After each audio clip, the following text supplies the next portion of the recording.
Assalamualaikum warahmatullahi wabarakatuh. Pada kesempatan ini saya akan melakukan praktik teaching supervisi akademik bersama rekan saya yaitu Ibu Nurlina. Nah, pada kesempatan kali ini saya akan melakukan tahap awal supervisi akademik yaitu praobservasi. Nah, berikut adalah kegiatan praobservasi yang akan saya lakukan. Selamat pagi Ibu Nurlina. Selamat pagi Bu Norma. Nah Bu Lina, boleh saya menyita waktu Ibu sebentar? Iya Bu, boleh. Kebetulan saya lagi tidak sibuk ya. Ya baik Ibu. Saya akan melakukan kegiatan praobservasi seperti yang sudah saya sampaikan kepada Bu Lina kemarin, bahwa saya akan melakukan supervisi akademik di kelas Ibu.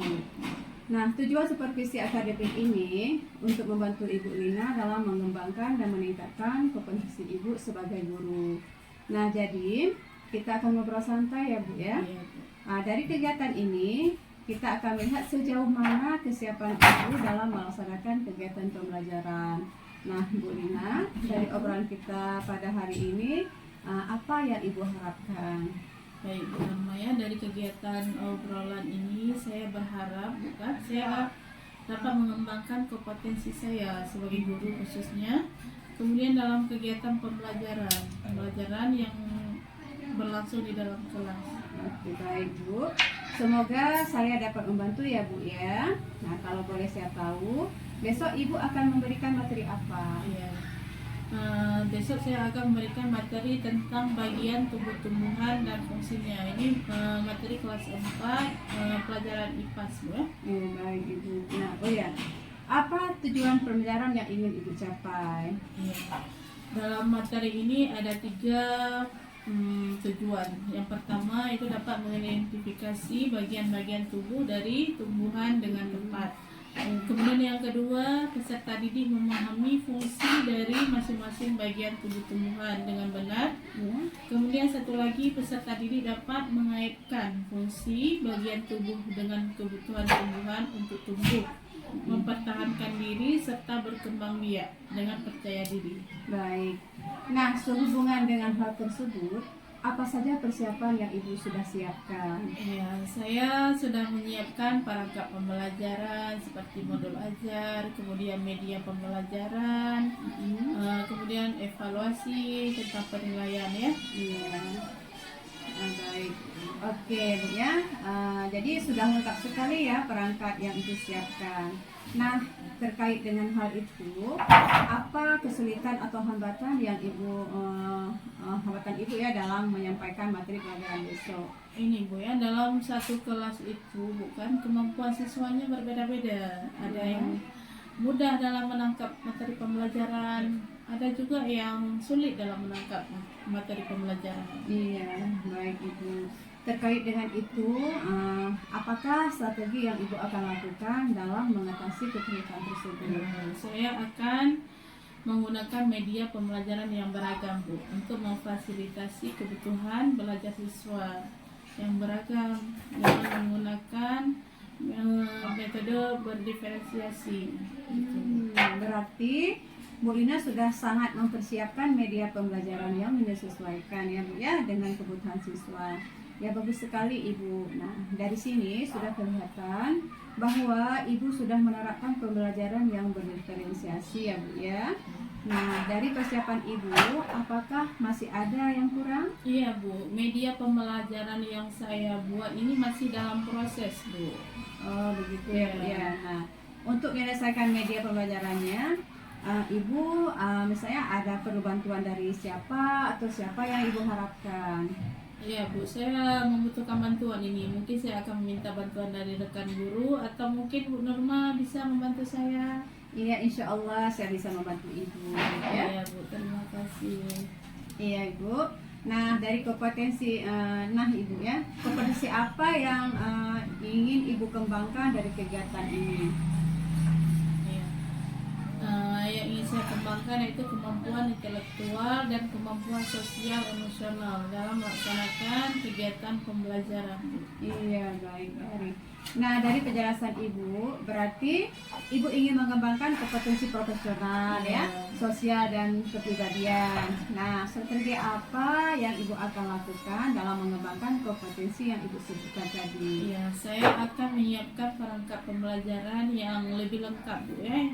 Yang tentunya berpihak kepada murid, seperti modul ajar yang memuat pembelajaran berdiferensiasi dan mengandung PSE, kemudian media pembelajaran yang menarik dan menyenangkan. Ya, bagus sekali ya Bu ya. Nah, insya Allah saya bisa membantu Ibu dalam mengembangkan kompetensi yang ingin Ibu capai dalam kegiatan observasi nanti. Insya Allah setelah kegiatan observasi nanti kita akan ngobrol lagi ya Bu ya tentang apa yang belum dan apa yang sudah terlaksana rencana pengembangan dari Ibu Lina. Nah, untuk rencana pelaksanaannya kita akan melaksanakan observasi besok ya Bu ya.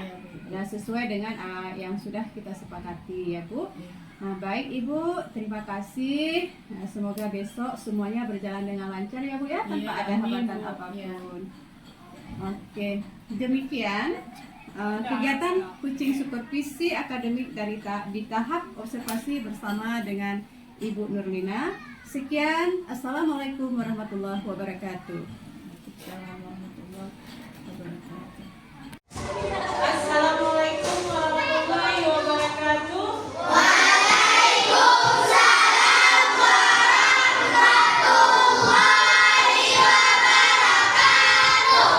Apa kabar anak-anak?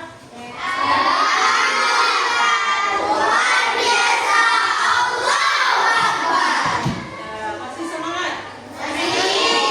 Udah pose tadi ya. Sekarang kita masuk lagi ke dalam pembelajaran. Siap nggak belajar? Nah, pulpennya udah ada? Udah ada. Perlengkapan untuk belajarnya buku cetak udah ada. Pulpen.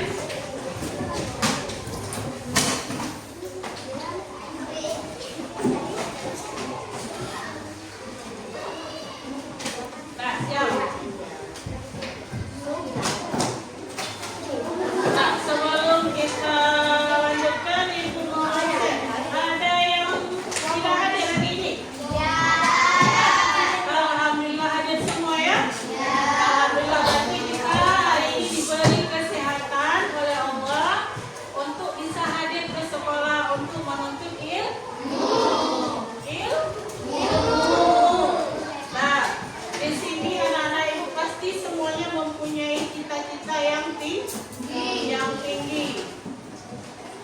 Boleh tahu nggak apa kira-kira cita-cita kalian? Ada yang mau sampaikan? Jadi apa? Polisi, CEO, iya. Desainer, ya. Nah, berarti mulai dari sekarang kita harus apa? Berusaha belajar dengan giat. Alhamdulillah hari ini hadir semua. Berarti tidak ada yang lupa ya. Baik anak-anak, sebelum kita masuk ke pembelajaran kita hari ini, coba Ibu mohon sekarang untuk berdiri sejenak untuk kita menyanyikan lagu Indonesia Raya agar menambah rasa nasionalisme kita terhadap Indonesia kita. Yuk, bangun. Siap ya? Boleh, tangan Indonesia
kita akan belajar tentang bagian tumbuh-tumbuhan dan fungsi.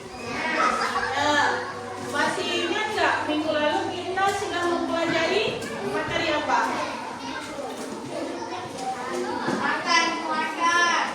Bagian tubuh manusia. Iya, bagian tubuh manusia. Ya. Sama seperti hewan, tumbuhan juga ada bagian tumbuhannya. Nah, di dalam bagian tubuh manusia, siapa yang masih ingat? Apa saja yang ada dalam bagian tubuh manusia?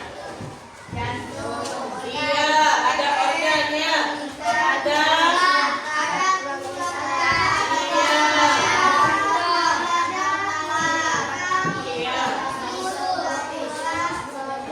Iya, itu adalah rangka tubuh manusia. Iya, baik. Sekarang kita akan belajar tentang bagian tubuh tumbuhan dan fungsinya. Nah, adapun tujuan pembelajaran kita pada hari ini yang pertama itu peserta didik atau anak-anak ibu semuanya dapat mengidentifikasi bagian-bagian tubuh dari tumbuhan dengan tepat. Kemudian yang kedua, memahami fungsi dari masing-masing bagian tubuh tumbuhan dengan benar. Nanti ada bagian-bagian tumbuh-tumbuhan dan ada fungsinya masing-masing. Kemudian dapat mengaitkan fungsi bagian tubuh dengan kebutuhan tumbuhan untuk tumbuh, mempertahankan diri serta berkembang biak dengan percaya diri. Kalian percaya diri enggak? Enggak. Nah, kita lihat bagian-bagian tumbuhan. Tumbuhan, sebelum kita lanjutkan, ada tahu nggak apa bagian-bagian dari tumbuhan?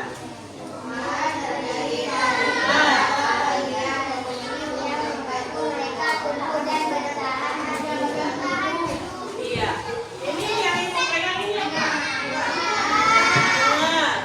Bunga. Tapi ini enggak itu ya, karena ini cuma hiasan. Tapi ini termasuk ke dalam bentuk apa? Tumbuhan. Nampak nggak ada bagian-bagiannya dari bunga ini? Ada apa? Ada tangkai, ada daun, ada bunga. Kalau ibu cabut ada akar. Nah, sekarang kita lanjutkan. Ya, ini. Nah, yang warna hijau ini namanya apa? Daun. Kemudian ada bunga. Lagi.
kalian naik ke atas pohon? Gimana kalian tidak? Nah, kira-kira apa fungsi dari batang ini?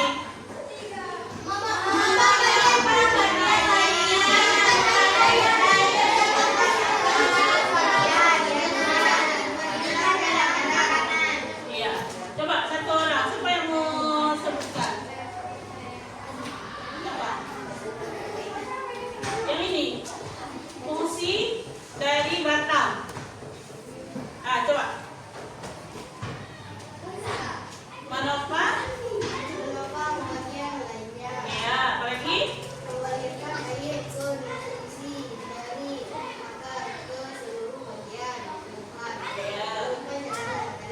Iya. Di batang ini juga tempat menyimpan cadangan makanan yang telah diproses melalui apa? Fotosintesis. Kita lihat ya. Di mana dilakukan fotosintesis? Nah, di sini. Di daun. Iya, daun adalah bagian tumbuhan yang biasanya berwarna hijau. Kenapa? Kalian tahu nggak kenapa daun berwarna hijau? Karena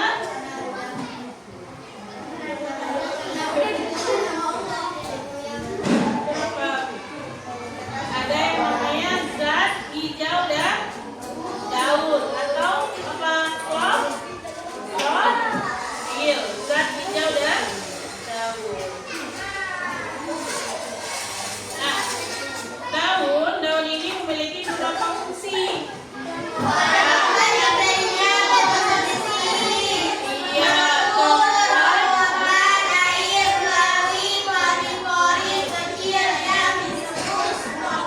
Iya, stomata ya.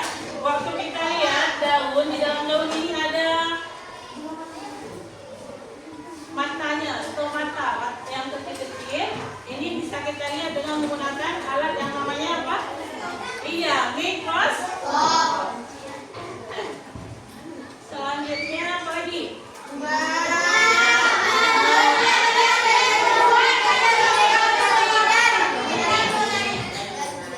Ya, ini ya. Bunga seringkali dia berwarna-warni. Biasanya bunganya berbau harum. Ada juga yang tidak berbau harum ya. Kira-kira apa fungsi dari bunga ini? Tempat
fungsi dari buah. Bagaimana buah membantu penyebaran biji?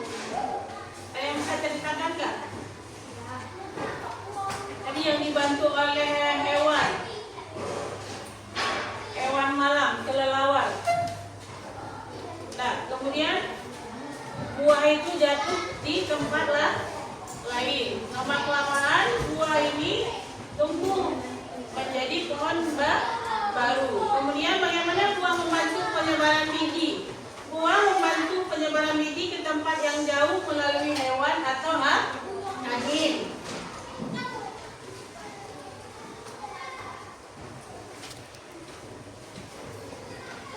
Sekarang kita lihat video tentang akar dan batang. Ya, coba diperhatikan.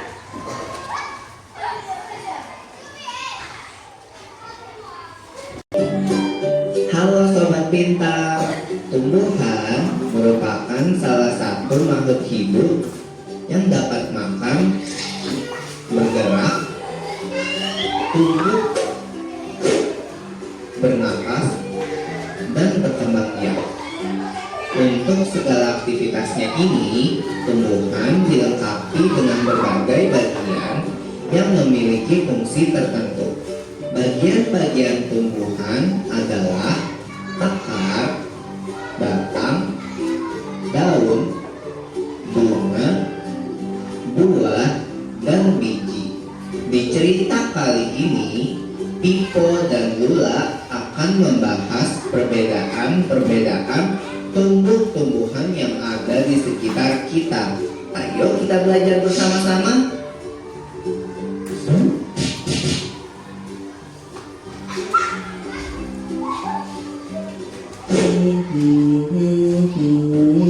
Pipo, kamu lagi ngapain? Hei Lula, aku lagi menanam pohon nih.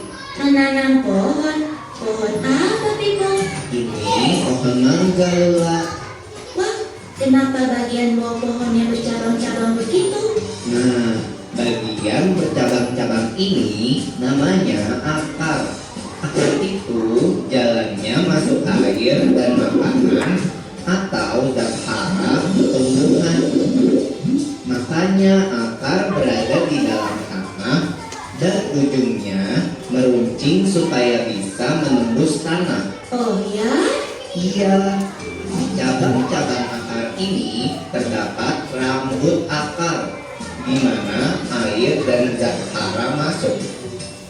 Pada ujung akar ada tudung akar yang melindungi saat akar menembus tanah. Wah, jadi semua pohon itu ada cabang-cabang seperti itu ya di dalam tanah. Nah, akar tumbuhan berbeda-beda. Ada akar serabut dan akar tunggal. Apa itu artinya? Nah, kalau akar tunggal itu seperti akar pohon mangga ini. Akarnya bercabang-cabang. Tiap cabangnya menjadi lebih kecil dari pokoknya. Lihat deh, ukuran pokoknya dan cabangnya sangat berbeda. Iya ya, apakah hanya pohon mangga yang punya akar tunggal? Tidak, akar tunggal biasanya dimiliki oleh tumbuhan yang bijinya berkeping dua atau dikotil. Seperti kacang yang kalau kamu buka bijinya bisa dipisahkan menjadi dua. Tapi kalau tumbuhan dikotil dicangkok atau disetek, akarnya menjadi akar serabut. Oh, kalau akar serabut itu apa? Akar serabut itu tidak memiliki akar pokok. Semua akarnya keluar dari pangkal tanaman. Ukuran cabang-cabangnya tidak berbeda-beda dan tidak mengecil. Akar serabut itu dimiliki tumbuhan yang bijinya berkeping satu atau disebut juga monokotil. Pohon pepaya mamayang itu termasuk tumbuhan berakar serabut. Wah, berbeda sekali ya. Iya, tapi keduanya bercabang supaya bisa semakin banyak menyerap zat hara dan air, dan supaya bisa lebih kokoh menyangga batang. Aku dengar-dengar ada akar-akar yang tidak seperti akar biasa ya? Ya, selain kedua jenis akar tersebut, ada jenis-jenis akar lain yang ditemui di beberapa daerah tertentu dengan fungsinya yang unik, yaitu dapat menyesuaikan diri dengan lingkungan hidupnya. Akar-akar jenis ini disebut dengan akar khusus. Ada 4 jenis akar khusus loh. Akar gantung tumbuh di batang dan menggantung di udara ke arah tanah. Contohnya pohon beringin. Akar pelekat juga bertumbuh di batang dan berguna untuk menempel dan memanjat. Seperti pohon siri ini kah? Ya Lula, lalu ada juga akar tunjang menunjang batang agar tidak rebah dan bertumbuh di batang bagian bawah ke segala arah. Akar nafas muncul di permukaan dan mempunyai banyak celah untuk jalan masuk udara. Wah, akar tunjang dan akar nafas itu bisa ada pada tumbuhan seperti apa ya? Akar tunjang dan nafas itu seperti tumbuhan bakau yang ada di pesisir pantai Lula. Jadi kalau disimpulkan ada beberapa fungsi akar ya?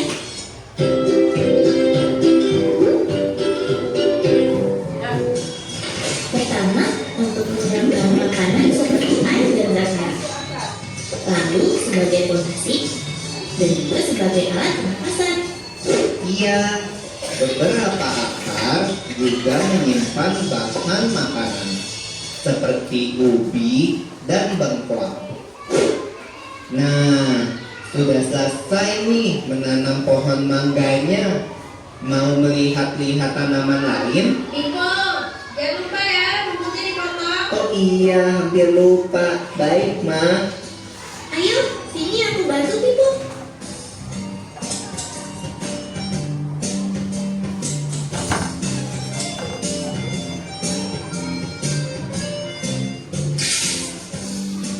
Lula, kamu tahu tidak bahwa rumput juga bisa termasuk batang tumbuhan? Maksudnya gimana Pipo? Batang itu dibagi menjadi 3.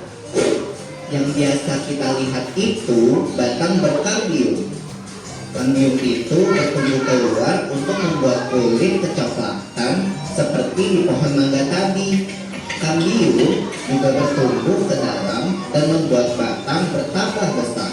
Selain itu, ada batang basah yang lunak dan berair seperti bayam.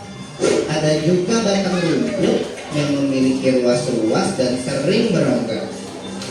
Oh begitu. Batang itu gunanya apa?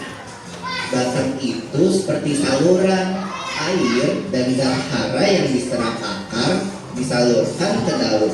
Lalu sumber makanan dari daun disalurkan ke bagian-bagian tumbuhan lain. Batang juga menyangga tanaman untuk mencari cahaya matahari. Beberapa batang juga menjadi tempat menyimpan makanan. Oh, aku pernah dengar.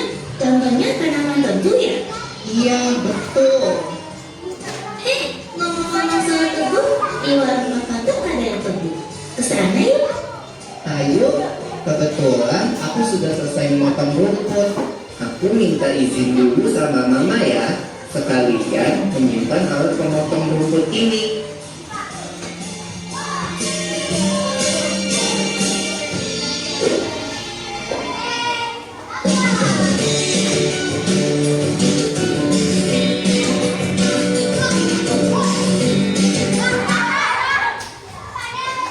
Nah, saksikan video tentang akar dan batang. Siapa yang mau memberi penjelasan yang udah kalian nonton tadi? Ayo.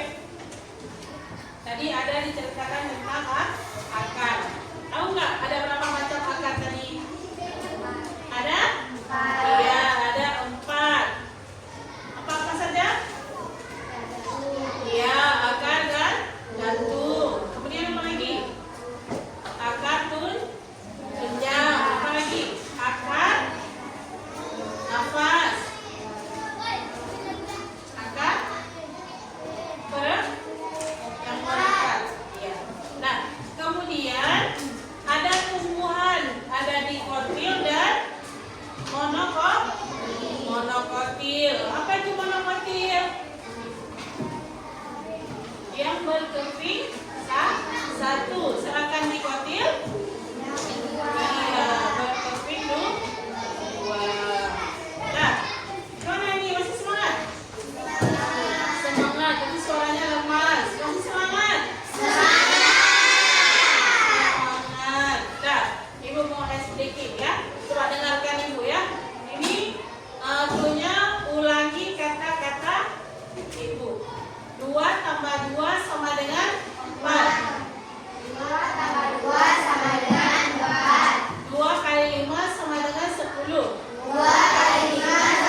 Gimana?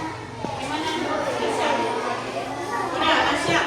Nah, tapi sekarang yang maju untuk memaparkan hasil diskusi atau hasil kerja dari kelompoknya siapa? Kelompok apa yang berkumpul?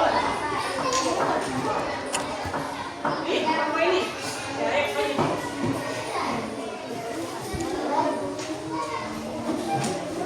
Ini, coba.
The Bluetooth device is ready to pair.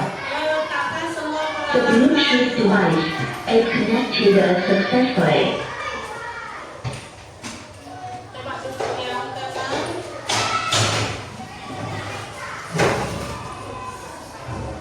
Kita ikuti mindfulness sebentar ya.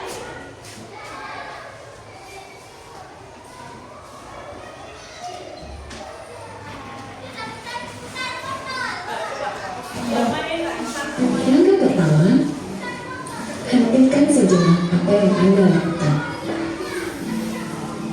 Lalu ambillah posisi yang nyaman, baik saat duduk ataupun berdiri, sesuai dengan kondisi yang memungkinkan bagi Anda. Duduklah dengan posisi tegak, tidak menunduk, namun tetap rileks. Rilekskan kedua bahu kiri dan kanan. Letakkan kedua telapak tangan pada paha. Lemaskan jari tangan. Rasakan tubuh bertumpu pada lantai atau tempat duduk Anda. Istirahatkanlah. Rasakan lantai Anda berpijak. Rasakan tempat duduk Anda. Silakan pejamkan mata atau arahkan pandangan ke depan. Rilekskan kedua kelopak mata. Tarik napas dalam. Sadari napas masuk. Sadari napas keluar. Rasakan udara segar yang masuk melalui lubang hidung. Rasakan udara hangat yang keluar dari lubang hidung. Lakukan sebanyak 2 kali.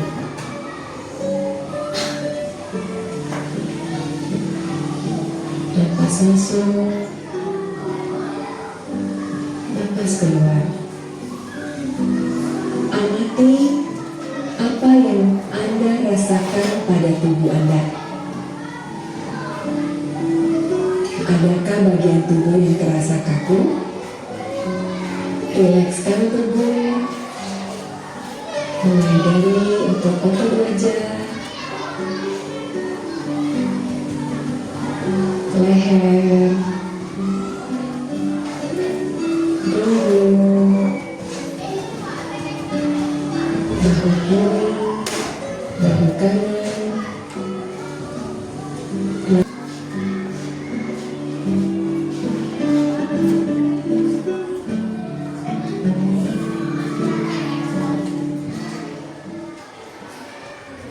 Nah, bagaimana perasaannya?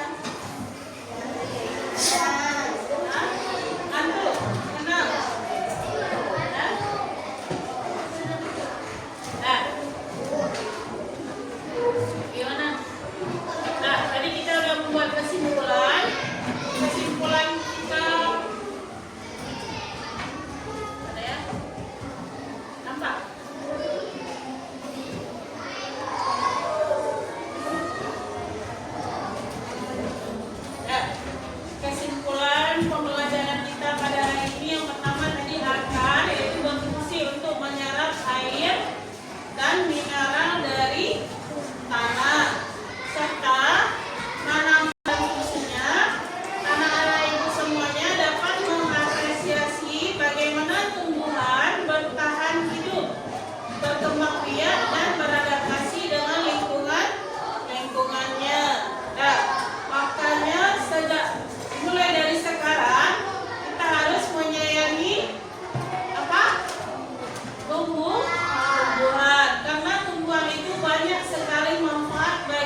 terdampak dari banjir, kebanjiran? Iya, banyak yang buang sampah, kemudian banyak juga pohon-pohon yang ditebang tanpa ditanam kembali, sehingga yang rugi siapa? Kita sebagai manusia. Kemudian tumbuhan juga banyak sekali manfaatnya, seperti meja ini terbuat dari apa? Kayu. Itu dari tumbuhan. Siapa yang menciptakan tumbuhan? Allah. Nah, kita harus mensyukuri setiap. Iya, makanya kita harus menjaga lingkungan kita agar tetap sehat, bebas dari. Iya. Nah, baik anak-anak, bagaimana pembelajaran kita hari ini? Senang, ya betul. Kenapa senang?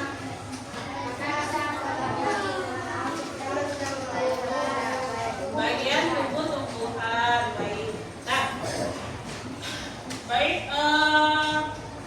Tadi kita sudah belajar tentang bagian-bagian tumbuhan.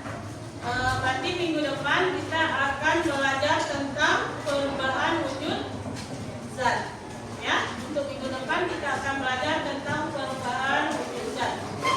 Baik, untuk hari ini mengucapkan terima kasih. Tetap semangat belajar. Jangan pernah bosan untuk belajar. Kemudian apa lagi? Jangan bermalas-malasan ya. Karena dengan belajar kalian akan meraih cita. Nah, untuk hari ini mengucapkan terima kasih. Assalamualaikum warahmatullahi wabarakatuh.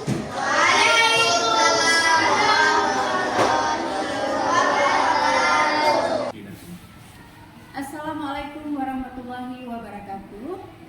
Jumpa lagi dengan saya Nurma, calon guru penggerak angkatan 11 Kabupaten Aceh Utara. Di sini saya akan melakukan percakapan pasca observasi bersama Ibu Nurlina SPD dan didampingi oleh Bapak Pengajar Praktik Bapak Mutala SPD. Dalam kegiatan kali ini kami akan melakukan percakapan pasca observasi setelah kegiatan observasi yang telah kami laksanakan. Bu Lina, bagaimana kabar hari ini? Alhamdulillah Bu ya, baik. Baik. Bu Lina, dalam percakapan pasca observasi saya akan mengajukan beberapa pertanyaan berkaitan dengan kegiatan pembelajaran yang sudah Ibu Nurlina sampaikan atau Ibu Nurlina laksanakan, dengan tujuan untuk mengevaluasi sejauh mana kegiatan pembelajaran yang telah Ibu laksanakan. Nah, untuk pertanyaan pertama, bagaimana kegiatan observasi pembelajaran yang sudah Ibu laksanakan? Ya. Walaupun ini bukan pertama kali bagi saya ya, namun tetap saja masih ada rasa tegang. Tapi kemudian alhamdulillah Bu ya, semuanya berjalan dengan lancar Bu, dengan baik ya. Ya, baik. Alhamdulillah ya Bu. Bisa diceritakan kembali Ibu area pengembangan yang Ibu lakukan di dalam kelas dan langkah-langkah ataupun tahap-tahap pembelajaran yang sudah Ibu laksanakan. Kira-kira apa saja? Baik Bu, area pengembangan yang sudah saya laksanakan Bu ya. Yang pertama itu ada mengidentifikasi tujuan dari pembelajaran, kemudian kompetensi dasar dan capaian pembelajaran. Sedangkan di tahap pembelajarannya yaitu dari kegiatan awal, kegiatan inti sampai evaluasi Bu ya.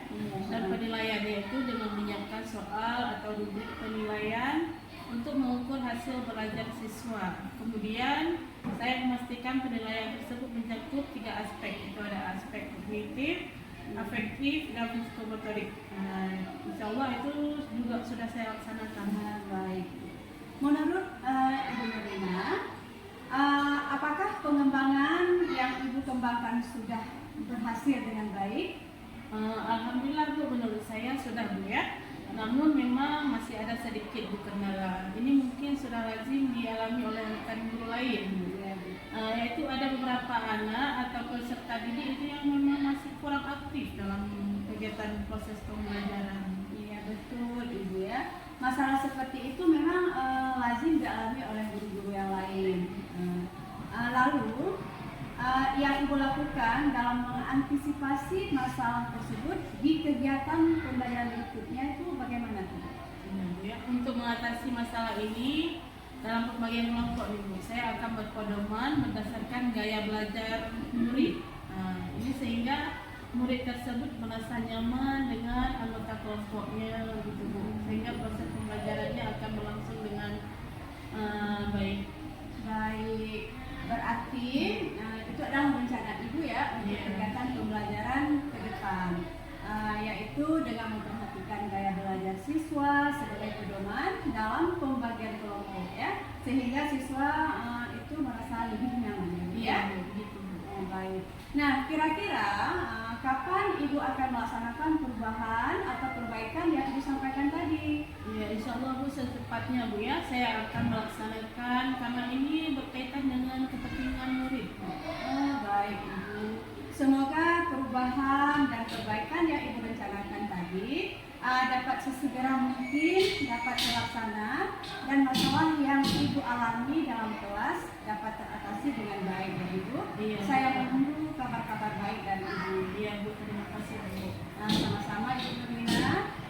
Baik, sekarang kita mintakan refleksi ataupun umpan balik dari Bapak Pengajar Praktik, Bapak Nurtala SPD mengenai kegiatan pasca observasi yang sudah berlangsung. Silakan Pak.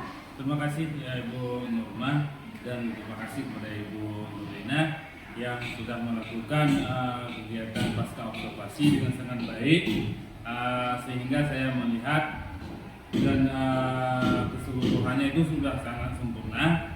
Karena tadi di awal saya melihat Ibu Nurma itu memakai teknik coaching ya dalam pasca observasi ini, sehingga dengan mengajukan pertanyaan-pertanyaan yang menggali, sehingga Ibu Nurlina mendapatkan dan menjawab lebih banyak dan dengan kesadaran sendiri ya. Sehingga dari kegiatan tersebut, dari percakapan tadi juga saya melihat Ibu Nurma mendengarkan dan mengulang merangkum perkataan-perkataan yang dijawab oleh Ibu Nurlina. Karena itulah salah satu teknik dari yang kita gunakan itu memakai coaching ya. Jadi kesimpulan dan secara keseluruhan kegiatan pasca observasi ini berjalan dengan sangat baik dan sangat bagus. Mudah-mudahan kedepannya ibu-ibu dan Bu Nurma mengimbaskan kepada teman-teman sejawat di sekolah agar nanti bisa menggunakan teknik coaching ini. Itu aja dari saya kembalikan kepada Ibu Nurma. Baik, Bapak, terima kasih. Demikian rangkaian kegiatan supervisi akademik mulai dari percakapan pra-observasi, observasi, dan kegiatan pasca observasi.